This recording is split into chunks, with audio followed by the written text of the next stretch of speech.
Alléger les programmes, ralentir le processus d'apprentissage.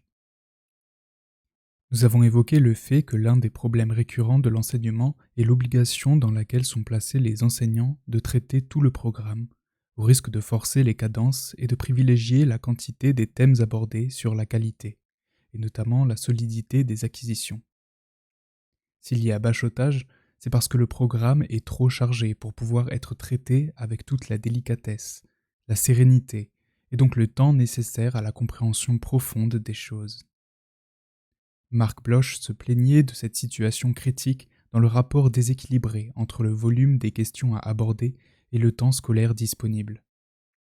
Par exemple, à propos de l'enseignement des mathématiques dans le secondaire, plutôt que de privilégier l'accumulation de connaissances, il pensait préférable de considérer celle-ci comme un merveilleux instrument à aiguiser le raisonnement. Et de la même façon, il préconisait des allègements sérieux concernant le programme de chimie, où la masse des faits est excessive.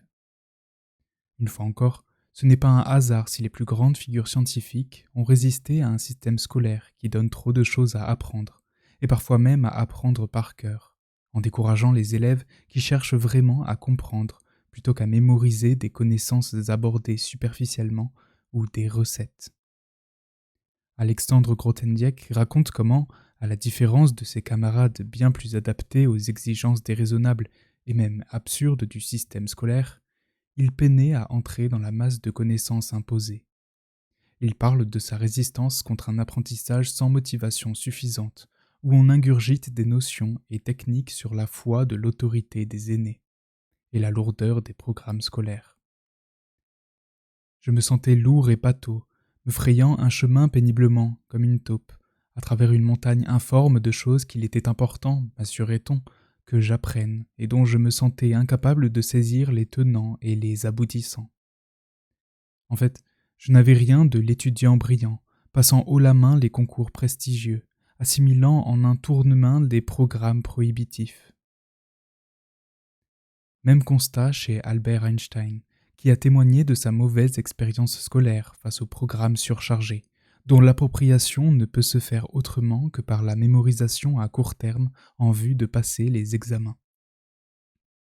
À l'âge de 17 ans, j'entrai à l'Institut Polytechnique de Zurich, comme étudiant en mathématiques et physique. En physique, j'arrivais bientôt à repérer ce qui menait au fondamental et délaisser délibérément le reste. Toute cette multitude de choses disparates qui encombrent d'habitude notre esprit et le détournent de l'essentiel. Malheureusement, il y avait là aussi un problème. Il fallait ingurgiter toute cette matière pour les examens, qu'on le veuille ou non. Cette obligation me fut si insupportable que, pendant l'année qui suivit les examens finaux, la simple idée d'avoir à réfléchir sur un problème scientifique me répugna totalement.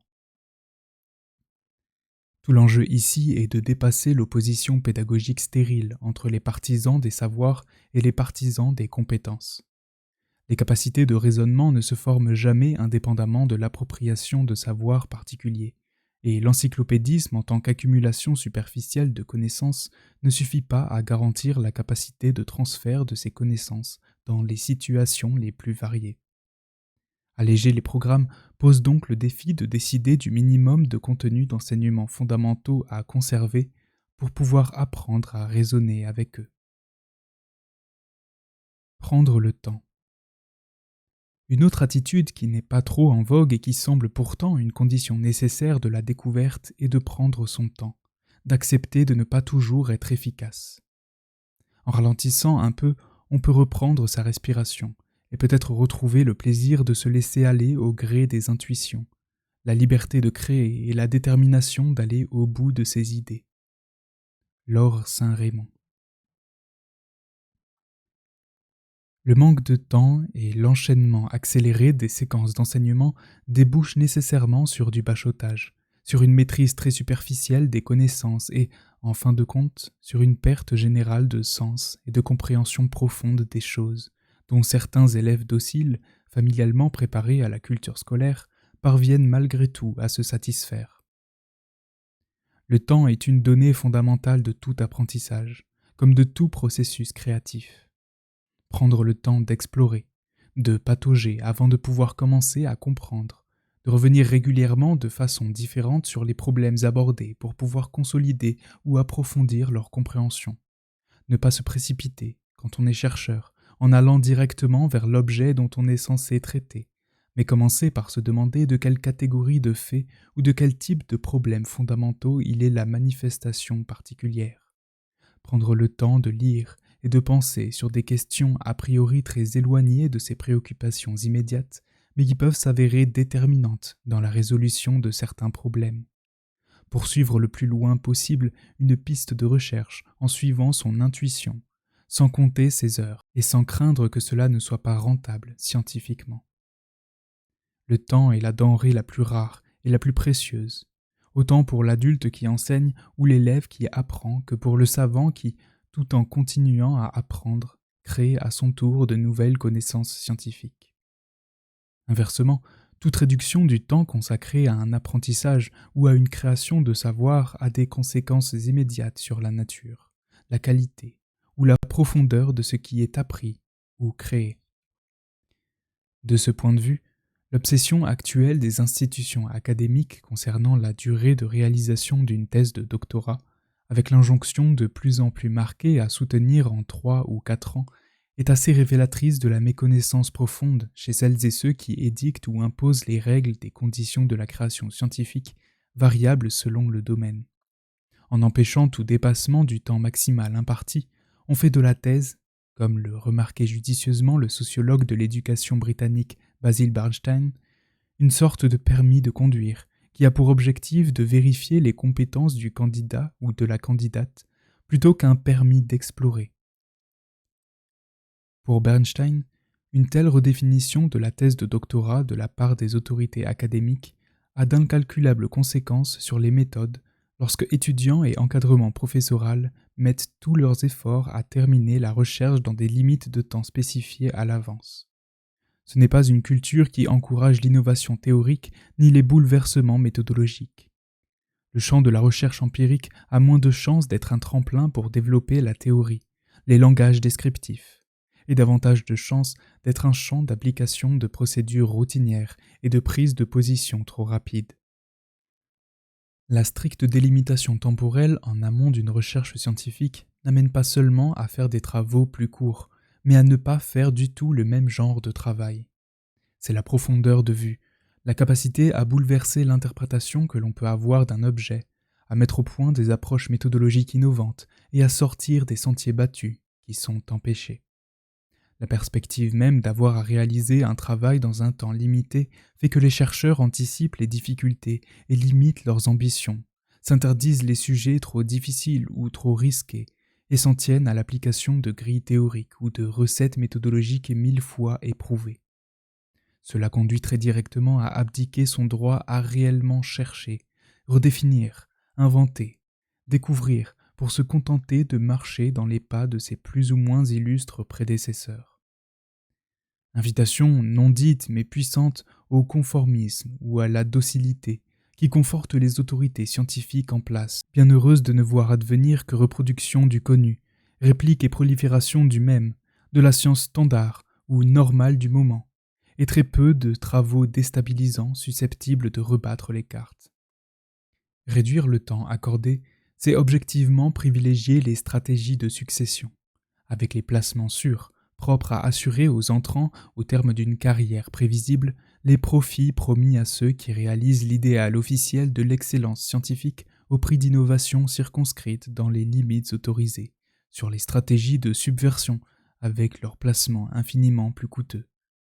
Sachant le temps contraint dont ils disposent, quels doctorants, quels chercheurs ou quels enseignants-chercheurs seront assez déraisonnables pour penser large ou profond, patauger dans le marécage de problèmes difficiles à résoudre ou penser à nouveaux frais des questions classiques non interrogées.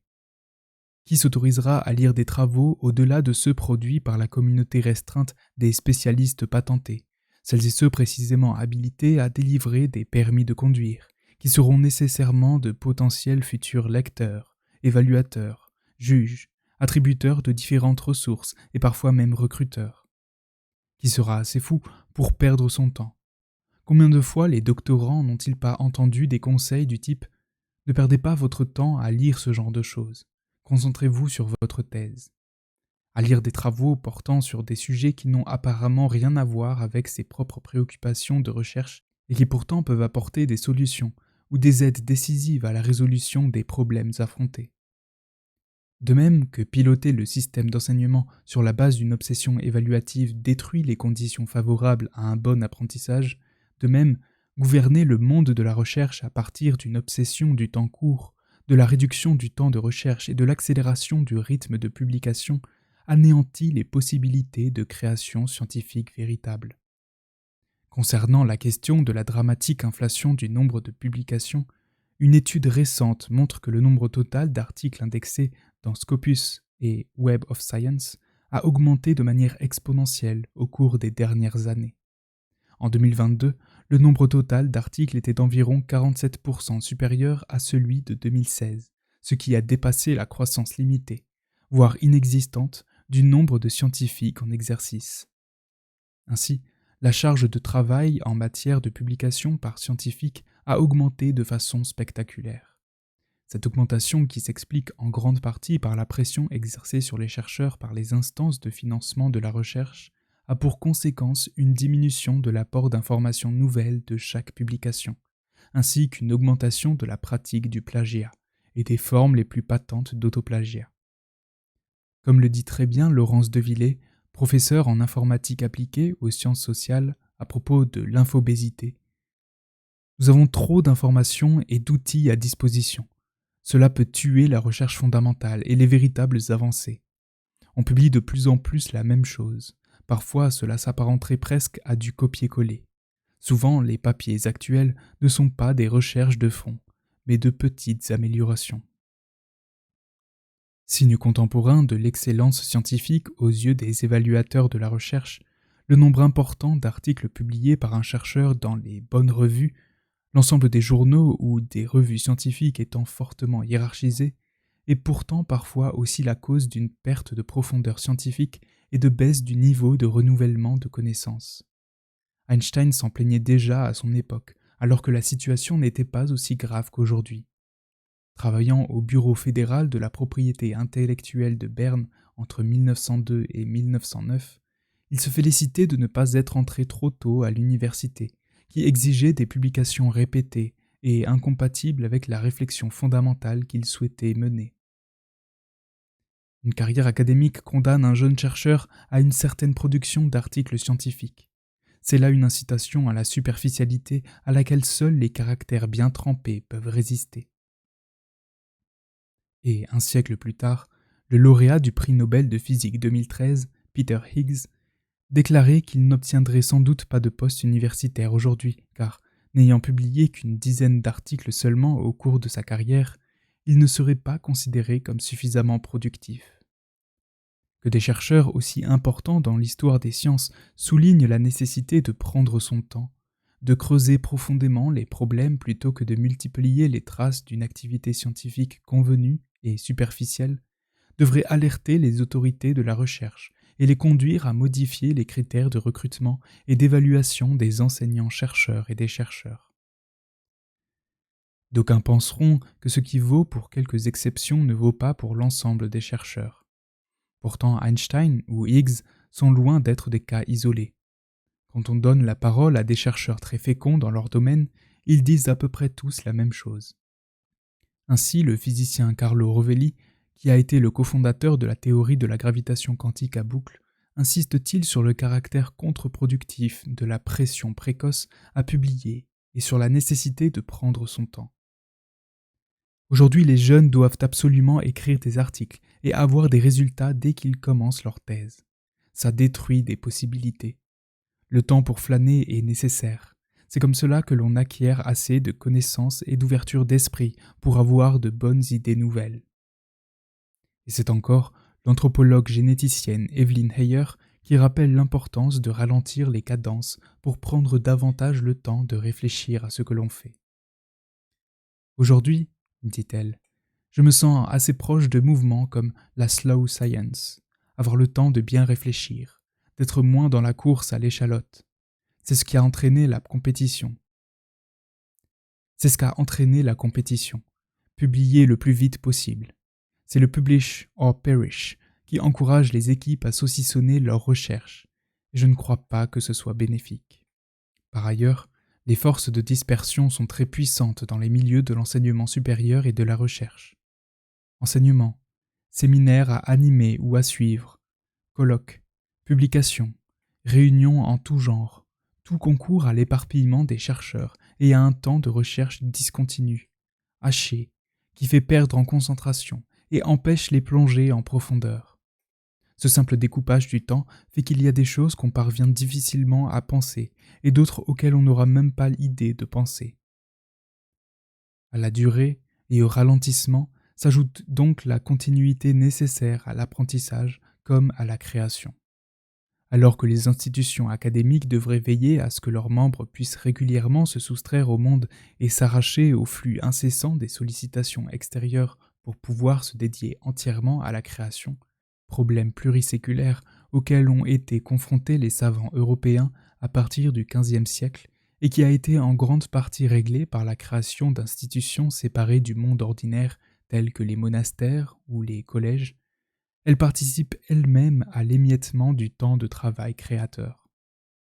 Et comme si la dégradation des conditions de travail n'était pas déjà suffisamment inquiétante pour la création scientifique, certaines bonnes âmes cherchent à dresser les enseignants-chercheurs contre leurs collègues chercheurs en attaquant un privilège prétendument excessif et injustifiable, celui de consacrer tout son temps à la recherche. Technique classique de division des catégories ou des groupes en période de pénurie organisée de ressources, ces apparatchiks de la recherche, comme les nommait Pierre Bourdieu dans une note cinglante, proposent à moyens constants de déshabiller Pierre pour habiller Paul, et, en l'occurrence, de retirer du temps aux chercheurs en les forçant à enseigner pour, soi-disant, alléger la charge des enseignants-chercheurs.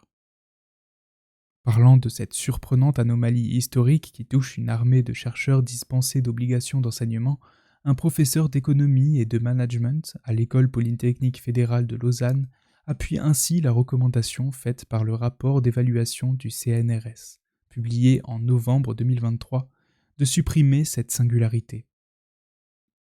Suggérer d'obliger les chercheurs à enseigner au nom de la lutte contre la précarité qui ne consiste pas à recruter les vacataires précaires de l'enseignement supérieur sur des postes pérennes, mais à les éliminer en donnant leur travail à faire à d'autres, est le comble de la tartufferie.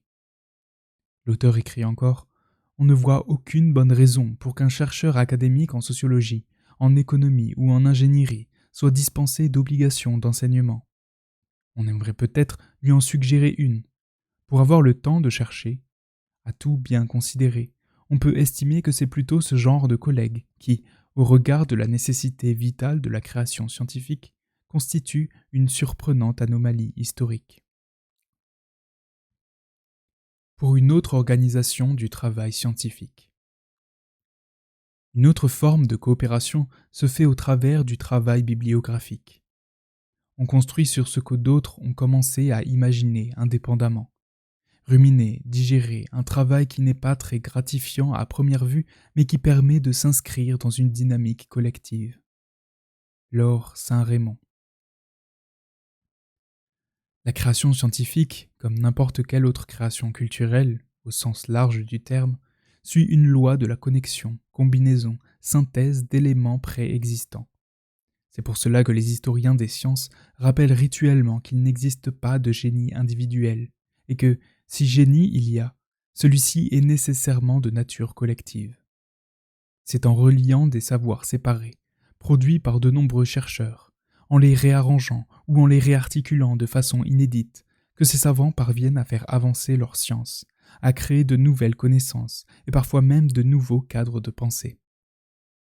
Ce qui oppose le travail de synthèse, vu comme un exercice plat, sans imagination ni effort particulier, à la percée révolutionnaire et géniale de quelques visionnaires ont une vision romantique et totalement faussée de l'activité scientifique.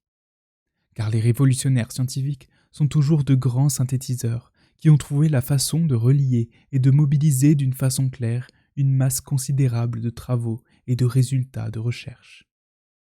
Newton, Maxwell, Einstein, Darwin, Marx, Durkheim et autant d'autres sont de ceux-là, et non rien des compilateurs dépourvus d'imagination ou d'originalité que les demi-savants aiment à dénigrer et à moquer.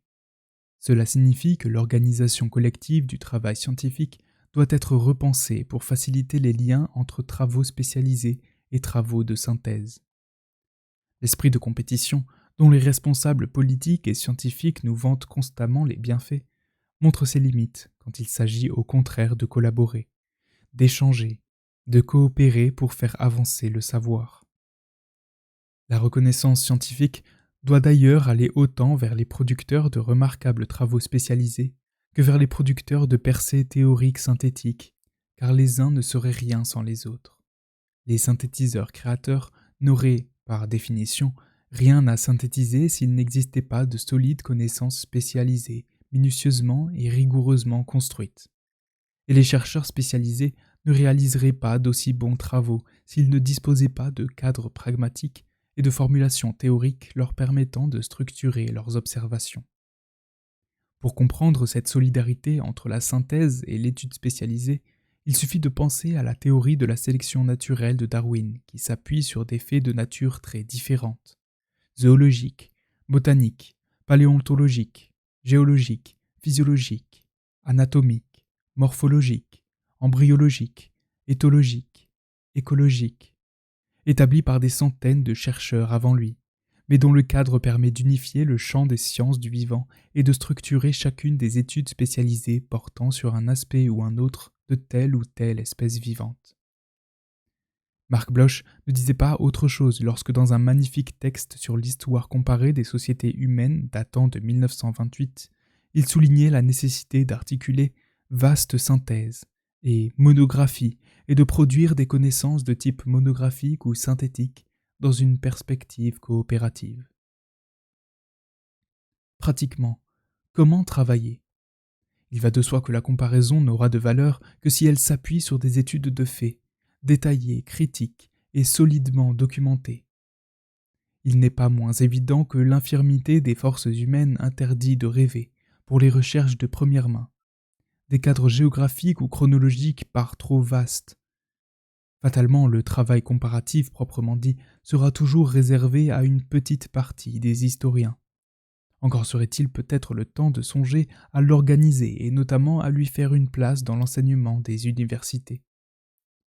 Ne nous le dissimulons pas néanmoins, comme les études particulières sont encore, dans beaucoup de domaines, très peu avancées, il ne pourra lui-même progresser que très lentement. C'est toujours le vieux mot, des années d'analyse pour une journée de synthèse. Mais on cite trop souvent cette maxime, sans y ajouter le correctif nécessaire. L'analyse ne sera utilisable pour la synthèse que si, dès le principe, elle l'a en vue et se préoccupe de la servir. Aux auteurs de monographies, il faut répéter qu'ils ont le devoir de lire ce qui s'est publié avant eux, sur des sujets analogues aux leurs, non seulement, comme ils le font tous, à propos de leur propre région, non seulement même, comme ils le font presque tous, à propos des régions immédiatement voisines, mais aussi, ce qui est trop souvent négligé, à l'occasion de sociétés plus lointaines, séparées de celles qu'ils étudient par les conditions politiques ou la nationalité. Ce qui semble un peu désespérant, c'est le fait que, près de 100 ans après l'écriture de ce texte, cette conception coopérative du travail scientifique dans une division du travail bien comprise ne se soit pas imposée dans tous les secteurs du savoir, et particulièrement du côté des sciences humaines et des sciences sociales. Depuis Bloch, une moralisation et une politisation de la vie scientifique ont même rendu les choses plus difficiles encore. Ainsi, 2 points dans l'extrait cité ne manqueraient pas aujourd'hui de provoquer des réactions outrées. Le premier, c'est lorsqu'il note que la synthèse sera nécessairement le fait d'une minorité de chercheurs. On lui intenterait sans doute pour cela un procès en élitisme. Et le second, c'est le fait qu'ils disent que la monographie doit se mettre au service de la synthèse. On dénoncerait ici le mandarin ou le maître qui envisage les autres comme des esclaves à son service. Mais ce serait alors détourner complètement le sens des conseils formulés par l'historien. La lutte pour l'égalisation des conditions de travail des chercheurs et enseignants-chercheurs, de leurs revenus etc., ne devrait pas déboucher sur une lutte pour empêcher les ambitions scientifiques ou pour les dénoncer comme des prétentions indues, des stratégies de distinction pour sortir du lot commun ou des entreprises de domination que n'a-t-on entendu sur l'impérialisme de Durkheim ou de Bourdieu qui cherchait à unifier, intégrer, synthétiser. Toute avancée scientifique suppose nécessairement une rupture avec un état donné des connaissances et une doxa, et ne devrait pas pour autant être interprétée comme un mépris ou une attitude surplombante à l'égard des autres chercheurs. Résister pour créer. On dirait pourtant qu'ils s'accrochent craintivement, comme par d'innombrables mains ayant pourtant pouvoir de créer, au bien connu, au raisonnable, au coutumier, au permis, à ce que tout le monde sait et dit et pense, à ce que tout le monde a toujours fait. Il en est si peu qui vraiment se lancent, qui savent qu'ils ont des ailes et sont faits pour voler.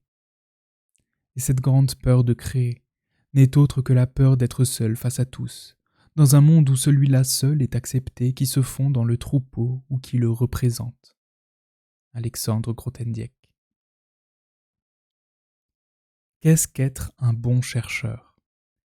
La première réponse qui me semble importante à énoncer et qui se déduit au fond de tout ce qui a été dit précédemment est qu'il s'agit d'un chercheur ayant pu bénéficier de bonnes conditions d'apprentissage et qui s'est par la suite trouvé placé dans les bonnes conditions pour créer du savoir.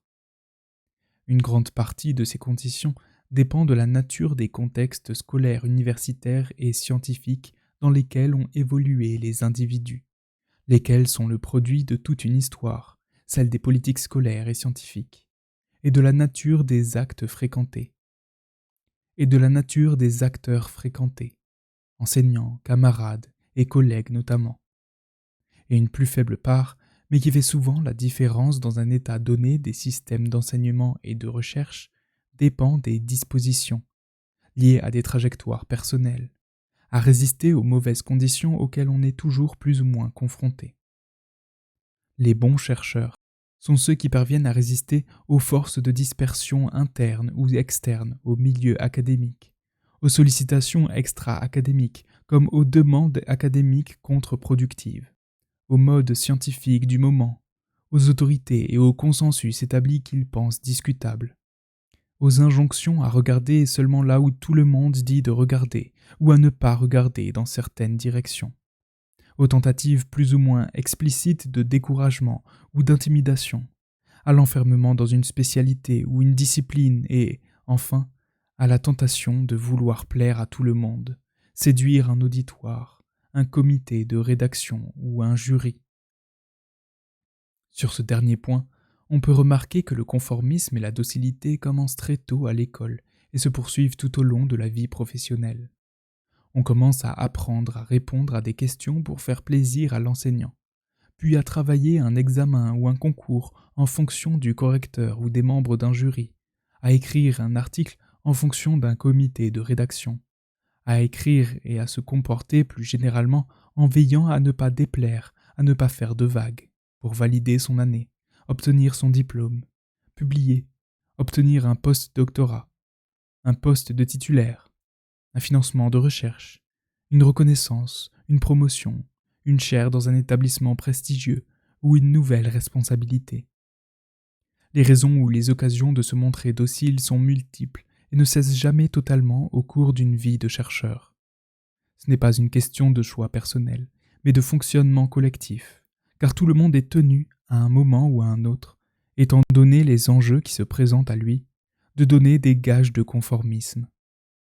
Finalement, le plus probable est que, à force de différer indéfiniment la prise de risque par peur de perdre l'estime et le soutien d'un milieu, on finisse par mourir avant d'avoir pu montrer un quelconque signe d'indépendance.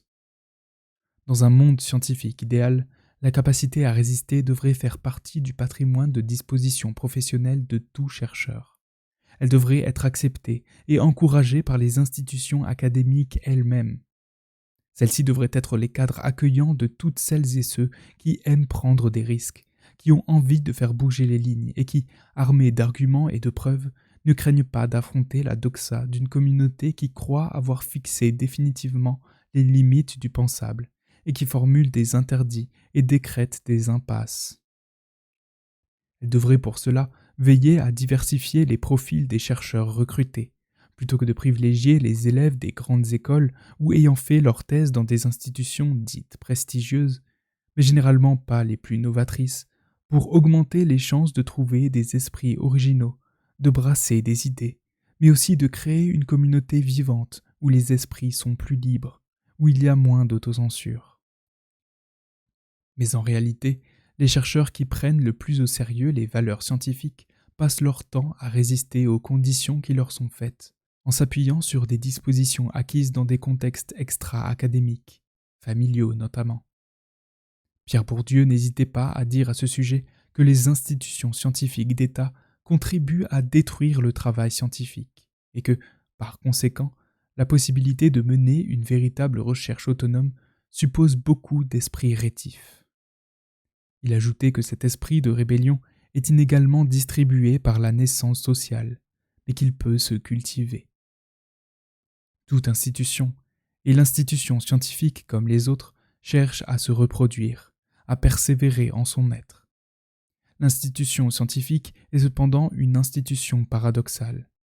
En même temps qu'elle cherche à comprendre, en même temps qu'elle cherche à se reproduire, que les communautés dont elles se composent cherchent à maintenir en l'état la doxa dans laquelle elles sont installées, qu'elles n'interrogent même plus et dont elles ne sont parfois même pas conscientes, l'institution scientifique a officiellement pour objectif de faire avancer la connaissance et rend régulièrement hommage aux savants révolutionnaires et anticonformistes du passé qu'elle n'a pas toujours su honorer du temps de leur vivant. Le cas exemplaire est celui d'Alexandre Grothendieck, dont la chaire de professeur associé ne fut pas reconduite par l'Assemblée des professeurs du Collège de France, mais qu'on salue à sa mort comme le Einstein des mathématiques, ou le plus grand mathématicien du XXe siècle. Les premières forces d'inertie freinent les secondes de rupture, et c'est instruite de ce paradoxe que toute bonne politique de la recherche devrait être pensée. Une politique rationnelle de la recherche est une politique qui veille à la fois à reproduire les moyens et les conditions institutionnelles ordinaires du métier de chercheur, et même à assurer la routinisation des pratiques de recherche dans le cadre de ce que Thomas Kuhn appelait la science normale, et à soutenir les chercheurs qui rompent avec l'ordre scientifique existant, science révolutionnaire. Autrement dit, les institutions scientifiques devraient paradoxalement conserver, sans encourager le conservatisme. Car malgré tous les obstacles, la science offre, en son cœur même, l'enthousiasmante opportunité de devenir rebelle ou révolutionnaire.